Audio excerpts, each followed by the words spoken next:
The digital echo chamber of reality TV fandom is a unique space.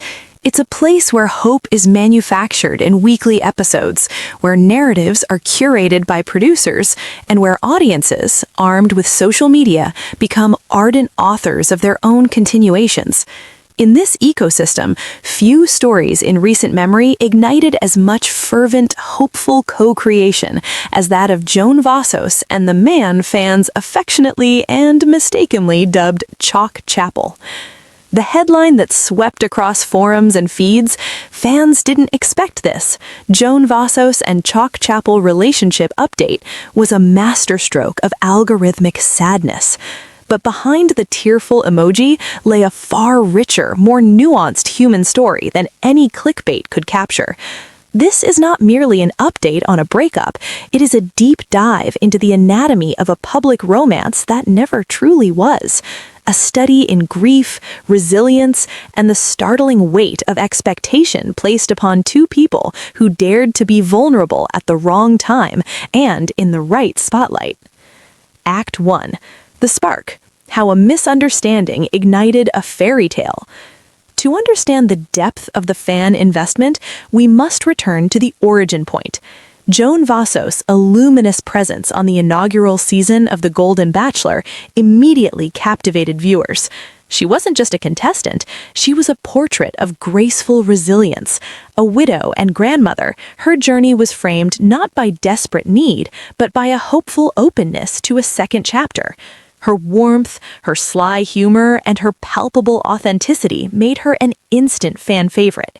When her time on the show ended, not with a final rose, but with a courageous exit to prioritize her family, her stature only grew. The audience anointed her not as the jilted lover, but as the one who got away, both from The Bachelor and, in their minds, from a deserved happy ending. Enter the man who would become Chock Chapple. His real name is Charles or Charlie Chapple, a retired architect and widower from Pennsylvania. His connection to Joan was not televised, it was digital and organic. He began appearing in the comment sections of Joan's Instagram posts shortly after her season aired. His words were not the generic "so beautiful" of an anonymous fan. They were thoughtful, poetic, and specific. He'd comment on the book visible on her coffee table, share a memory evoked by her travel photo, or offer a gentle word of encouragement that resonated with the quiet understanding of someone who had also navigated profound loss. The fandom, a collective of expert sleuths with hearts full of romantic longing, took notice. A narrative was born from a simple misreading. A user, in a now legendary forum post, excitedly typed, "Oh my god, Joan is totally dating that guy Chock Chapple who comments on all her stuff." The name was a typo, a hurried amalgamation of Charlie and Chapple, but it stuck. Chock Chapple became shorthand for the mysterious, perfect gentleman waiting in the wings. Screenshots of his comments circulated. Fans pieced together a phantom biography. He was cultured, he was kind, he was her contemporary, and his grief mirrored hers. He was, in every way, the antithesis of messy, produced reality TV drama. He was the real happy ending. Act 2. The narrative solidifies, when the audience becomes the producer. The phenomenon of Chock Chapple is a textbook case of 21st century participatory fandom. Denied the resolution they wanted on screen, the audience took control of the story. Hashtags like Team Chock and Joan deserves this sprouted. Fan-made graphics superimposed their photos together. Hypothetical timelines of their courtship were drafted. In this vacuum of official information, the fantasy grew robust and detailed. Crucially, both Joan and Charlie played into this, albeit likely unintentionally. Joan, navigating her new reality as a micro-celebrity, would occasionally like her comments. Charlie remained steadfastly present. Then came the first tangible breadcrumb, a photo Joan posted from a charity garden party. In the background, slightly blurred but unmistakable to the trained eyes of the Chock Chapple investigative unit, was a man in a linen shirt who matched Charlie's build and silver-haired demeanor. The internet exploded. "Proof," declared the headlines of countless YouTube reaction videos and TikTok deep dives. The relationship, however, remained meticulously private. There were no couple selfies, no declarations. In rare interviews, when asked about her love life, Joan would smile enigmatically and say, "I'm happy. I'm focusing on connections that feel real and grounded." To the fans, this was a clandestine confirmation. Her refusal to perform her romance for the public only made it seem more sacred, more legitimate. The fantasy was no longer just a fantasy. It was a protected secret the fandom felt privileged to guard. Act 3. The cracks in the facade. The pressure of a prologue you didn't write. Beneath the surface of this beautiful story, however, pressures were mounting. Imagine the reality for Joan and Charlie. What began as a genuine, low-key connection, perhaps a friendship, perhaps a tentative romance, was suddenly burdened with an epic pre-written script. Every interaction was no longer just theirs. It was measured against the masterpiece the world had already written for them. For Joan, this was a double bind. After the intensely public vetting of the Golden Bachelor, she likely craved normality. She had spoken openly about the surreal whiplash of going from private grief to public courtship. To then have a potential new relationship immediately thrust back into the spotlight contradicted her entire quest for authenticity. Charlie, a private man who never sought fame, found himself the subject of memes, analysis, and a bizarre celebrity by proxy. His every online move was scrutinized. A missed comment on Joan's post for a week would spawn worried threads. Are they okay? The core dissonance was this. The world saw Joan and Chock Chapple, a perfect grief-bonded unit moving towards a serene sunset. But Joan and Charlie were two complex individuals with their own traumas, families, routines, and incompatibilities. The public narrative allowed no room for mundane disagreement, for cold feet, for the simple fact that a shared experience of loss does not automatically equate to romantic compatibility. It erased their individual agency in favor of a collective fairy tale.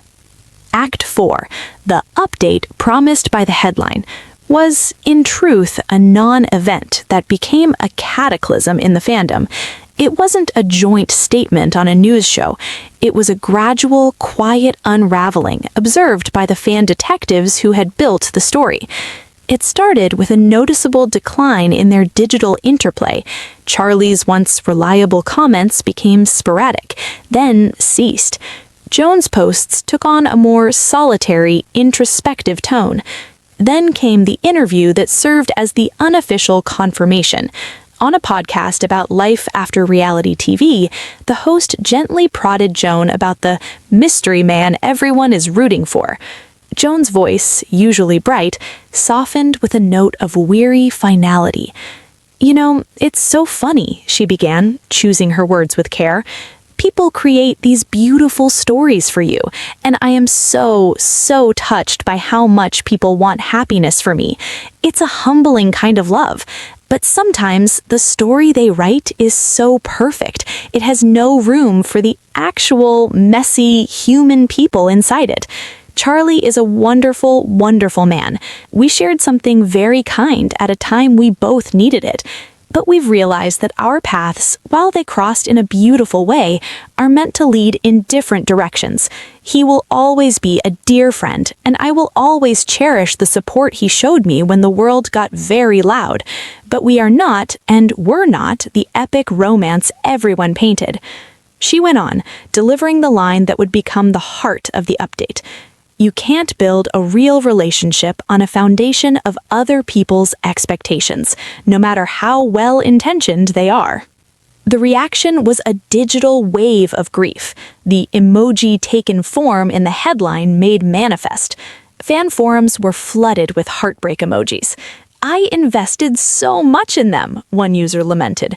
"This is worse than my own breakup," another joked, only half joking. There was a palpable sense of betrayal, though aimed at no one in particular. The narrative had failed.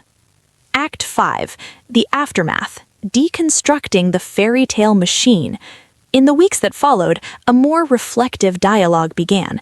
Thought pieces emerged with titles like The Chock Chapple Phenomenon and the Violence of Our Romantic Projections, and Let Joan Grieve in Peace, on women, aging, and our need for neat endings.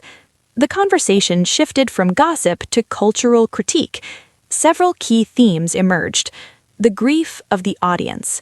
Fans weren't just sad for Joan, they were sad for themselves. They had lost a story that served as an emotional anchor, a proof that love after loss is not only possible, but guaranteed to be beautifully serene. Its collapse felt like a personal revocation of that hope. The commodification of authenticity. The Golden Bachelor was celebrated for its authenticity compared to its younger counterparts. Yet the Chock Chapple saga proved that the audience, hungry for that authenticity, would commodify it just as aggressively, packaging real human vulnerability into a consumable narrative arc. The pressure on golden love. Love in later life is often portrayed in media as either tragic or saintly. The Chock Chapple fantasy fell into the latter, a frictionless, wise, sunset romance. This erases the very real challenges of blending families, navigating health, and the sheer logistical complexities of building a new life at that stage, all under a microscope. The agency of the older woman. Joan's graceful shutdown of the narrative was a powerful act of reclamation. At an age where society often renders women invisible, she was hypervisible. Yet she used her platform not to confirm or deny, but to subtly school the public on boundaries. She asserted her right to a private, imperfect process. Epilogue. Where are they now? The quiet liberation. Months after the update, a new equilibrium has been found. Joan Vassos has leveraged her platform towards advocacy for grief support and positive aging. Her social media is a mix of family moments, travel with female friends, and candid reflections on joy found in independence. She seems, in a word, unburdened. The pressure of being half of a perfect pair has lifted. In a recent post about hiking a difficult trail, she wrote, "Not every path is meant to be walked with a partner. Some you need to climb alone just to prove to yourself you still can. The view is just as sweet." Chapple has retreated entirely from the public gaze. His social media accounts, once a source of forensic analysis, are either deleted or set to private. Reports from those who know him suggest he is content, focusing on his grandchildren and his woodworking. He never wanted to be Chock Chapple, and now, finally, he isn't. The fandom, meanwhile, has cycled through its grief. Some remain staunch in their belief that it was real and timing was wrong, holding out a phantom hope for a future reunion. Most, however, have absorbed the lesson. New threads on forums now often include caveats like, "I'm shipping them, but respectfully and without pressure." The experience has been a collective maturation. The headline, "Fans didn't expect this," crying emoji, was correct in its premise but shallow in its scope. The true unexpected outcome was not a breakup, but a profound public lesson. The story of Joan Vassos and Chock Chapple was never a love story. It was a parable about the modern human condition, our desperate, beautiful, often intrusive need for narrative coherence in the chaotic stories of real lives. It reminded us that the most respectful form of love we can offer public figures, especially those who have shared their grief with us, is not to write the next chapter for them, but to simply close the book, wish them well, and allow them the silent, unobserved space to author their own lives, one unscripted, imperfect day at a time. The final update is this. Sometimes the happiest ending is the one that never gets posted.